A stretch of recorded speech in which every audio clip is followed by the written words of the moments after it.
Mmoja katika ikhwa yuko kule ardhi al-Yaman, kana min akbari sahara, mmoja katika wachawi wakubwa fi ardhi al-Yaman, katika wale wachawi wakubwa wanaojulikana mji wa Yemen, alikuwa ni yeye huyu. Jina lake anaitwa Muhammad bin Daud Farhan. Kwamba wakati mmoja amekwenda kufanya uchawi pahali, anaeleza yeye mwenyewe kisa chake. Amekwenda kufanya uchawi.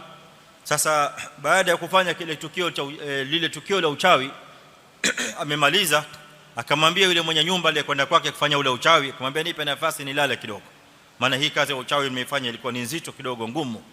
Akataka kujipumzisha. Wakati amejipumzisha, akiwa amelala, akapiga ukelele mkubwa sana. Sami'ahu kull man kana fi dakhil albayt wa kharije. Anaeleza yeye mwenyewe, asema kila aliyekuwa katika ile nyumba kubwa, yote aliyeko juu, aliyeko chini, aliyeko nje, yote alisikia ule ukelele. Akaamka kwa fadhaa kubwa sana. Jamaa kaja yule mwenye nyumba kunani, akamwona jamaa anatoka na jasho, ana hema, mato yamemkoboka, yamemtoka, amekuwa mwekundu, ana hema, katika hali kubwa ya fadhaa. Akiulizwa nini, asema nimeota ndoto sasa hivi mbaya sana, ndoto ya kutisha nzito. Madha, akaeleza kwamba katika alipokuwa amelala ule usingizi wa muda fulani, pengine ni saa moja masaa mawili, asema nikamwota nimemwona babangu. Kamwona babake katika ndoto, anaeleza yeye mwenyewe, akamwona babake katika ndoto ameshikwa, amekamatwa hivi shingo yake na chuma, na kile chuma kinawaka moto. Ameletwa, amewekwa mpaka mbele ya uso wake. Akimwangalia hivi anamuona babake, na wanazungumza, na babake anamuona yule mtoto wake.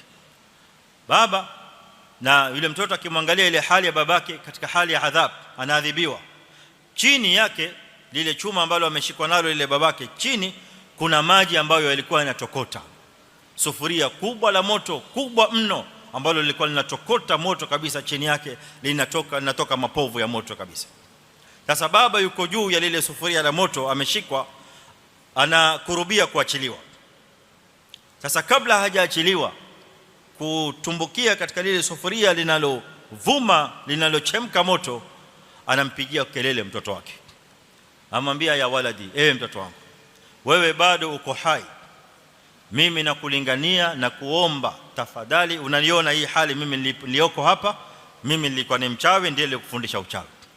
Kwa hivyo wewe bado uko hai, patiliza, wahi niangalie mimi hali yangu leo niko wapi, nitizame leo mimi hali yangu niko wapi. Kwa hivyo wewe fursa unayo, jiokoe, usifike hapa mimi niliko.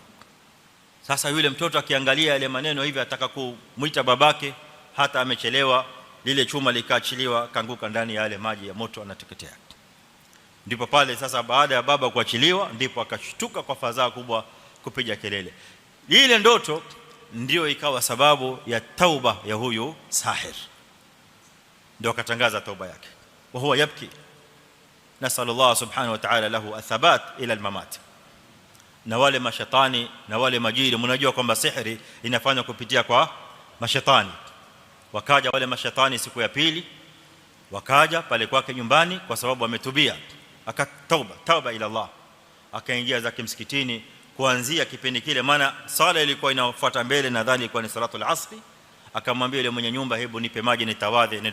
Alipomwambia hebu nipe maji nitawadhe, yule mwenye nyumba akashtuka, utawadhe wewe, wasali? Yani kwa sababu hasali, ma yusalli sahir, sasa mchawi gani anaswali? Ma fi sahir yusalli. Kwa hivyo akatawadha, akaenda akaswali, akaingia msikitini.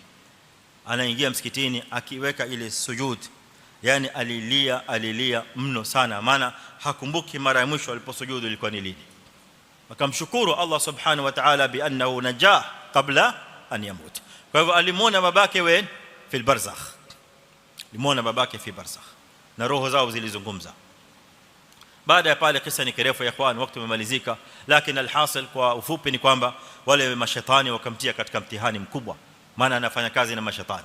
Sahir ma ya'malu sihr illa bishaitan. Wakaja wakampa warning, wakamwambia rudi katika uchawi au tutakuonesha,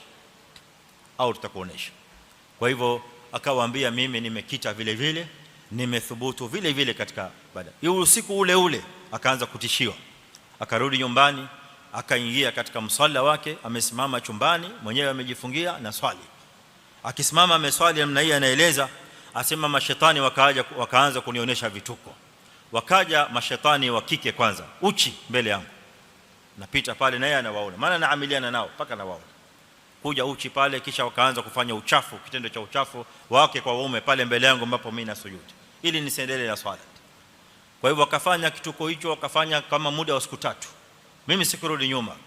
Baada ya siku 3 akaja yule mkubwa wao, sasa akaja ndiye akanipa warning, akaniambia sisi tunakupa muda wa siku 7 urudi nyuma ufanye kazi na sisi, la sivyo tutakuadhibu na wewe ukiona. Kwa hivyo walimpa adhabu, na hakika walitekeleza ile adhabu kama walivyo, maana yule alithibiti katika imani yake, na wakampa adhabu ambayo kama imani yake ingelikuwa inaregarega, haikuwa thabit, angelikuwa amerudi kushikana nao. Lakini walillahi alhamd wa lahu alfadl wa lahu alkaram, akathubutu katika imani mpaka hivi leo, walillahi alhamd. Tunamwomba Allah subhanahu wa ta'ala sisi pamoja na yeye atupe husnul khitam.